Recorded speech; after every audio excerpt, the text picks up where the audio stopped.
بداية القصة بنشوف ماتش كرة قدم أمريكية. في أماكن ال VIP كان في واحد اسمه نيكي قاعد مع صاحبته جاس.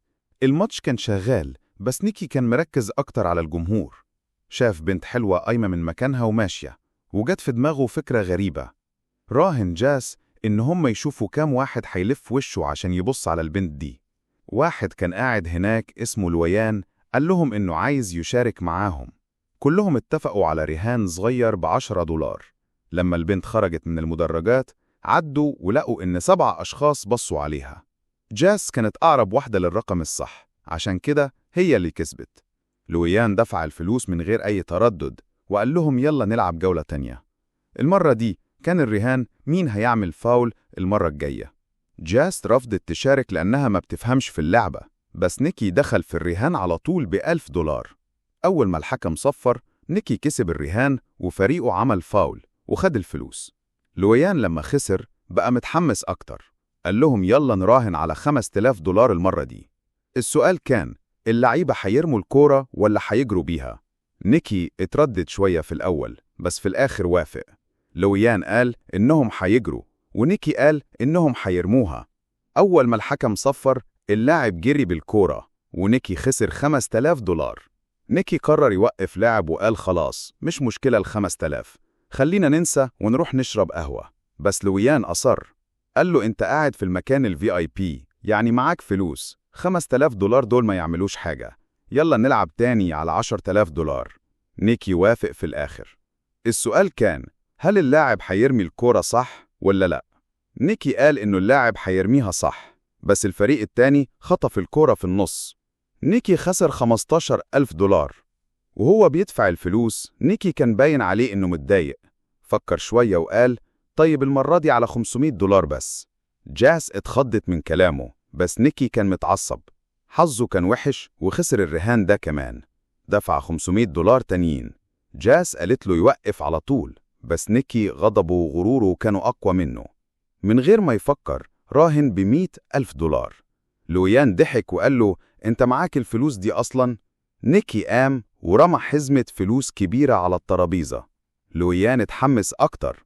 نيكي راهن إنه رمية الكورة الجاية هتتخطف ومش هتكمل، بس الرمية نجحت ونيكي خسر مئات الألوفات من الدولارات.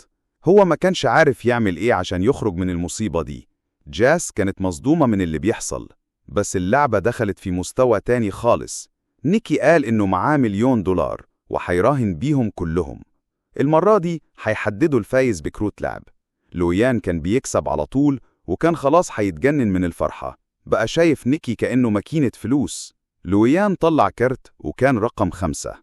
نيكي كان لازم يطلع أي كارت أعلى من 5 عشان يكسب. الفرصة كانت كبيرة جدا. نيكي طلع كارت واثق أنه هيكسب، بس طلع معاه رقم 3. جاس وقعت من على الكرسي من الصدمة. نيكي لما بدأ اللعب كان ناوي يراهن ب400,000 دولار بس دلوقتي هو خسر أكتر من 1,000,000 دولار، يعني حوالي 192 مليون جنيه مصري. بعد الخسارة دي نيكي ما بقاش عنده حاجة يقولها. سكت ومسك إيد جاس وشدها عشان يمشوا. كان حاسس بحزن كبير، بس لويان فضل يغيظه ويستفزه. قال له اهي دي نتيجة اللعب مع الأستاذ يا حبيبي. نيكي وقف وراهن تاني ب2 مليون دولار. المرة دي الرهان كان مختلف شوية. نيكي تحدى لويان إنه يختار أي لاعب عشوائي بالمنظار، ولو نيكي عرف رقم الفانيلا بتاعته صح يبقى هو اللي كسبان. لويان استغرب وقال هو انت بتقرا الافكار ولا ايه؟ حس ان نيكي كده بيخسر نفسه بنفسه، وشك ان ممكن يكون بيغش.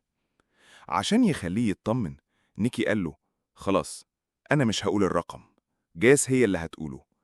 جاس بصت لنيكي وهي متعصبة ومش فاهمة حاجة. قالت ايه فرصة اني اقول رقم لاعب صح من وسط كل دول؟ وبدأت تتحرك عشان تمشي، بس حارس لويان وقفها وحصلت خناقة صغيرة. جاس هديت نفسها ونيكي قال لها بصي في الملعب، وأي رقم تحسيه قريب ليكي قوليه. لويان مسك المنظار واختار لاعب. بعده جاس مسكت المنظار وبصت على الملعب كله. كانت كل الأرقام شبه بعض. إزاي هتخمن؟ فجأة عينها جات على وش واحد عارفاه وافتكرت كلام نيكي، اختاري الرقم اللي تحسيه قريب منك. صاحبهم فرهاد كان لابس الفانيلا رقم 55. جاس فهمت إن كل ده كان جزء من خطة نيكي. قالت رقم 55، وكان جوابها صح. لويان اتصدم من الجواب، وجاس كمان استغربت إزاي نيكي كان عارف إن لويان هيختار نفس الرقم ده بالظبط. بس في اللحظة دي ده ما بقاش يهم. هم كسبوا الرهان، كسبوا 2 مليون دولار، ورجعوا كل الفلوس اللي نيكي خسرها. خدوا الشنطتين اللي مليانين فلوس وخرجوا من الاستاد. في العربية نيكي قال لجاس إن كل ده كان جزء من خطتهم. كانوا بيراقبوا لويان من فترة طويلة. لويان كان مشهور في المجتمع الراقي بحبه للقمار، وكان بيدخل أي رهان قدامه. فريق نيكي خطط لكل ده. أول ما لويان خرج من أوضته في الفندق كانوا يحطوا في عقله الباطن رقم 55. حتى الدبوس اللي على هدوم الحارس بتاعه كان مكتوب عليه 55. وفي الطريق للاستاد كل اليافطات اللي هي لوحات الإعلانات كان عليها نفس الرقم. وهم مش بس وروه الرقم، لأ كمان سمعوه له. في الماتش وهما جايين، نيكي كان مشغل في عربية لويان أغنية تديله تلميحات لرقم 55. الأغنية كان فيها صوت بيتكرر حوالي 124 مرة، وده اللي خلى دماغ لويان تروح لرقم ده كل شوية. وكمان وريوه صورة لفرهاد عشان يعمل لنفسه ذكرى بصرية. لما لويان بص بالمنظار دماغه بشكل طبيعي راحت لرقم 55، وجاس أول ما شافت فرهاد قالت 55 على طول. جاس ما كانتش تعرف أي حاجة من قبلها عشان تعبير وشها كبان طبيعية ومحدش يشك في حاجة. بعد كل ده جاس كانت معجبة جدا بذكاء نيكي. القصة بترجع بالزمن شوية. قبل أيام من كل ده نيكي كان قاعد على سرير في أوضة، واحد موجه مسدسه على راسه. جنبه كانت جاس قاعدة، اللي كان لسه مقابلها من أيام قليلة. كان واضح إن نيكي وقع في فخ، بس ما كانش باين عليه أي خوف. قال للراجل معيش ولا مليم، لو عايز تضرب اضرب. الراجل اللي معاه المسدس فهم إن نيكي ده مش سهل، وإنه محترف في النصب، وتخمينه كان صح. نيكي كان نصاب محترف في النصب، بيعمل سرقات صغيرة بدقة كبيرة. جاس هي اللي جابته الأوضة دي عشان توقع بيه. لما الراجل اللي معاه المسدس مشي، نيكي قال لجاس إن عندها موهبة في الخداع، وإنها لو شحذت موهبتها دي ممكن تعيش طول عمرها من غير ما تشتغل. قال لها إن النصب ده شغل عيلة عندهم، أبوه كلهم كانوا نصابين. كل خدعة كل حركة بالنسبة له كانت مجرد لعبة. جاس ما ضيعتش وقت وطلعت شوية فلوس وقالت أنا عايز أتعلم منك. نيكي وافق، وهم خارجين نيكي سرق خاتم من إيد جاس من غير ما تحس. لحد ما جاس بدأت تفهم إيه اللي حصل، لقت ساعتها اختفت هي كمان، ولما حطت إيدها في شنطتها عشان تحط الساعة لقت نيكي سرق المحفظة بتاعتها. بعد كل ده نيكي قال لها شوية سرعة وتوقيت صح وشوية أناقة، ده كل اللي محتاجاه في الشغلانة دي. اليوم ده نيكي ما قالهاش غير باي. بعد كام شهر جاس لقت نيكي في مدينة اسمها نيو أورلينز. كان بيعمل فريق جديد. المقابلة اللي حصلت بينهم كانت اختبار ليها عشان يشوف هي تستاهل تكون في فريقه ولا لأ. لما وافقت نيكي بعتها مع واحد من فريقه لملاهي عشان تعمل أول مهمة عملية ليها. جاس كانت ماسكة خريطة وبتسأل الناس على الطريق. زميلها في السرقة سرق عدسة كاميرا سائح. بعدين واحد تاني من الفريق خبط واحد عن قصد وجاس سرقت محفظته. جاس بقت واثقة في موهبتها في السرقة. استخدمت عيدان الأكل تشوب ستيكس عشان تسرق محفظة من شنطة ست تانية. كل حاجة كانت بتتعمل بسلاسة لدرجة إن محدش شك في حاجة. نيكي كان بيراقب كل ده من مبنى عالي. قال لفريقه سيبوها لوحدها، دلوقتي جه الوقت إنها تطير لوحدها. جاس بدأت تسرق حاجات غالية ورا بعض، وكل ما كانت تسرق حاجة نيكي كان بيعجب بموهبتها. احترامه لجاس زاد. بعدها نيكي بعتها في مهمة أكبر وأضخم، عملية احتيال بتعتمد على التكنولوجيا. باستخدام عدسات خاصة قدروا يشوفوا ورق لعب الناس التانية ويفوزوا بسهولة. كان عندهم كمان نظام لسرقة بيانات كروت الائتمان. كانوا بيسرقوا الكارت بهدوء ويبعتوا لواحد من الفريق معاه جهاز صغير ينسخ بياناته، وبعدين الكارت يرجع مكانه في جيب صاحبه. لحد ما الناس كانت بتكتشف بيكون حسابهم كله اتفضى. كان عندهم كمان حيلة تانية، ماكينات صراف آلي مزيفة. أي حد كان بيسحب فلوس منها الماكينة كانت بتسجل الرقم السري بتاعه. فرهاد كان بياخد الماكينة ويسرق كل البيانات. بعد ما جمعوا البيانات دي كانوا بيستخدموا الكروت المسروقة عشان يشتروا حاجات غالية ويبيعوها في السوق السوداء. في يوم جاس شافت عقد جميل ولبسته، لكن نيكي طلب منها تقلعه فوراً. قال لها بحزم إن كل حاجة بتتسرق لازم تتباع ومفيش أي حاجة شخصية ليهم. دي كانت أول مرة جاس تشوف عملية نصب كبيرة بالمنظر ده. الإحساس بالوقوف وسط جبال من الحاجات المسروقة كان غريب. اليوم اللي بعده جاس وفرهاد كانوا بيتمشوا في منطقة غنية. كانت مهمتهم يمثلوا. فرهاد مثل إنه أغمى عليه، وجاس بدأت تصرخ وتطلب المساعدة. ده كان مجرد إلهاء، تشتيت انتباه. باقي الفريق استغلوا الفرصة وسرقوا كل حاجة من الناس الأغنياء اللي كانوا حواليهم. بعد ما خلصوا كلهم استخبوا في عربية إسعاف وهربوا. كل حاجة كانت متخطط لها بدقة لدرجة إن محدش فهم حاجة. بالليل كلهم احتفلوا.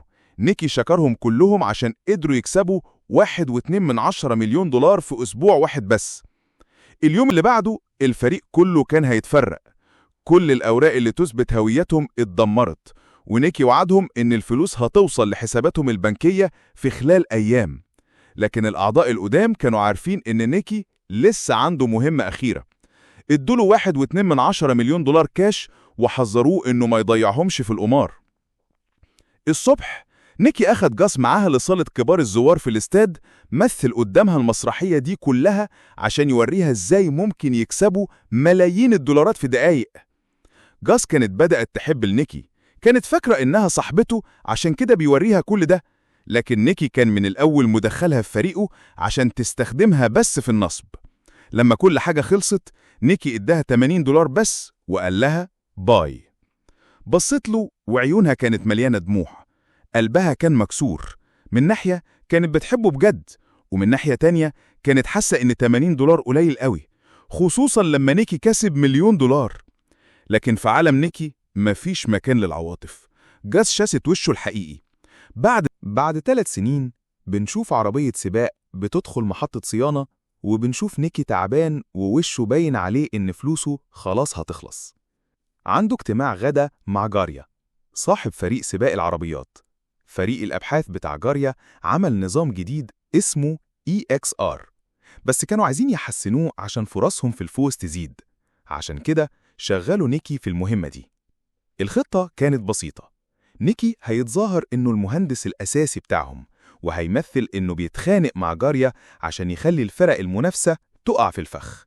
بعد كده نيكي هيبيع نسخة مزيفة من النظام لواحد من الفرق دي، وفريق جاريا هيستخدموا النسخة الأصلية عشان يضمنوا الفوز.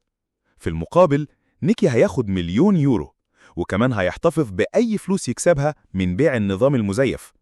نيكي كان شايف إن الشغلانة دي سهلة وممكن يعملها وهو نايم، بس السكرتير بتاع جاريا ما كانش بيثق فيه خالص. هدده وقال له إنه لو لخبط في أي حاجة هيضربه بالرصاص في صدره. نيكي لبس بدلة وراح حفلة بالليل. كانوا عايزين يتخانقوا في وسط الزحمة عشان الكل يشوفهم، بس الخطة اتلخبطت لما جاس دخلت الحفلة وهي لابسة فستان أحمر، ونزلت من على السلالم وحضنت جاريا. نيكي عقم لف، ما شافهاش بقاله 3 سنين، ودلوقتي هي مع واحد تاني وكمان هو اللي مشغله. جاس راحت لنيكي وقالت له بهدوء إنها ما بقتش نصابة زي زمان، وإن كل اللي حصل من 3 سنين ما بقاش له معنى. قالت له كمان إن جاريا ما يعرفش أي حاجة عن علاقتهم القديمة، وإن الأفضل إنهم يخبوا الموضوع ده. نيكي غضب، شرب كاس فودكا مرة واحدة.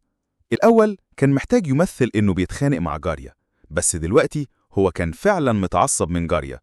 عمل خناقة كبيرة قدام الناس لدرجة إن الأمن طرده من الحفلة، بس كان معاه كارت بيزنس بتاع الفريق المنافس. الصبح نيكي قابل صاحب فريق ماكلارين، عرض عليه يشتري نظام EXR ب3 مليون يورو. صاحب الفريق كان معاه فلوس كتير فوافق على طول من غير ما يفاصل. جربوا النظام على الطريق، ولما شاف النتائج صاحب الفريق كان فرحان، ونيكي وعده إنه هيديله البرنامج كامل في خلال 48 ساعة. في نفس الوقت جاس قابلت فرهاد في الشارع، وفرهاد كان نيكي اللي بعته. فرهاد قال لجاس إن نيكي كان لازم يمشي من 3 سنين وما كانش عندهم حل تاني، وقال لها كمان إن نيكي لسه بيحبها. فرهاد اداها علبة فيها نفس العقد اللي كانت معجبة بيه زمان. محدش عارف إذا كان العقد ده أصلي ولا لأ، بس ده ما كانش يهم. جاس لما شافته قلبها رق. قالت إنها ما تقدرش تثق في نيكي، بس عينيها كانت بتقول حاجة تانية. كانت لسه بتحس ناحيته بحاجة. أخيراً جه ميعاد تسليم الصفقة. نيكي كان هيقابل صاحب فريق ماكلارين. سلم البرنامج، وفي المقابل واحد ضخم اداله 3 مليون يورو. لكن نيكي ما بيشتغلش من غير ما ياخد مجازفة. في السر باع نسخة من البرنامج لكل فرق السباق. في كل مرة كان بيسلم فيها نسخة كان بياخد فلوس بالملايين. محدش عارف إن كل الفرق عندها نفس البرنامج إلا لما السباق بدأ. الليل نيكي بدل ما يهرب بعت رسالة لجاس، قال لها لو جت في الوقت المناسب ممكن يهربوا سوا. نيكي استنى بس هي ما جاتش. لما كان خلاص هييأس ويمشي جاس وصلت، بس ما كانش في وقت يهربوا، لأن في نفس اللحظة الراجل الضخم اللي اداله 3 مليون يورو ظهر قدامه. الراجل ده طلع شغال مع جاريا. الراجل عارف إن نيكي ما باعش البرنامج المزيف، لا، باع البرنامج الأصلي، وما كانش مهتم بالمليون اليورو بتوع جاريا. هو لبس كل معداته وخبط عربية نيكي عمداً. نيكي وجاس اتقفشوا بعد الحادثة، ربطوهم وحطوا كل الفلوس قدام جاريا. جاريا كان غضبان جداً من اللي نيكي عمله. هو صرف 40 مليون يورو على البرنامج ده وكلها راحت في الفاضي. بس اللي كان جنن جاريا أكتر إنه مش عارف إزاي نيكي سرق البرنامج الأصلي. لما نيكي رفض يتكلم جاريا مسك جاس من مناخيرها عشان يخليها تتخنق. نيكي ما استحملش وحكى كل حاجة. قال إنه استغل حب جاس القديم ليه وإنه إداها عقد فيه شريحة صغيرة. وأول ما جاريا فتح البرنامج نيكي سرق الباسورد والبيانات عن طريق الشريحة اللي في العقد. لما جاس سمعت الكلام ده قلبها اتكسر ودموعها نزلت، لكن جاريا ورجالته ضحكوا. القصة عجبتهم بس ما صدقوش نيكي. جاريا قال إن جاس مش صاحبته وإنه عارف إنها معاه عشان الفلوس. جاس كمان اعترفت إنها كانت عايزة تسرق مجموعة ساعاته الغالية. نيكي اتفاجئت إن جاس كانت بتمثل إنها بتحب جاريا بس عشان تغيظه. الاتنين اتقفشوا. جاريا ما ضيعش وقت وسأل الراجل الضخم اللي اسمه بوتشر إزاي نيكي سرق البرنامج. أول ما نيكي بدأ يتكلم بوتشر ضربه بالرصاص. الرصاصة دخلت في صدر نيكي. وش جاريا بقى أبيض من الصدرة. قال لبوتشر وهو خايف الفلوس ممكن تتعوض، لكن لو اتسجنت بسبب جريمة قتل حياتي هتنتهي. طرد بوتشر على طول وهرب من المستودع. جاس كانت بتعيط كتير بس بوتشر قال لها ما تخافيش، هو طلع شغال مع نيكي والحقيقة إنه أبوه الحقيقي. ضرب الرصاصة. بوتشر ضرب النار في مكان قريب من قلبه عمداً عشان يبان إنه مات. قفل الجرح بشريط لاصق وطلع الدم بإبرة عشان يخلي ضغط الهواء في صدره مظبوط. فجأة نيكي فتح عينيه تاني وكان لسه عايش. التمثيلية دي كانت مجنونة بس نجحت. الفلوس كانت قدامهم والتلاتة هربوا من المكان. نيكي كان يتيم وبوتشر ده هو اللي رباه، هو اللي علمه كل مهارات السرقة والنصب. القاعدة الأساسية كانت ما تتحولش لأي عاطفة، بس دلوقتي نيكي كان بيحب جاس بجد. بوتشر سابهم على طريق سريع ومشي بكل الفلوس. نيكي ما خدش حاجة. وهم رايحين المستشفى نيكي شاف إن جاس كانت لابسة ساعة جراية اللي تمنها 200,000 يورو. الاتنين بصوا لبعض وابتسموا. بالدهاء والذكاء ده عمرهم ما هيجوعوا في أي حتة في الدنيا. لو الفيديو عجبك اعمل لايك واشترك في القناة. أشوفكم في الفيديو الجاي.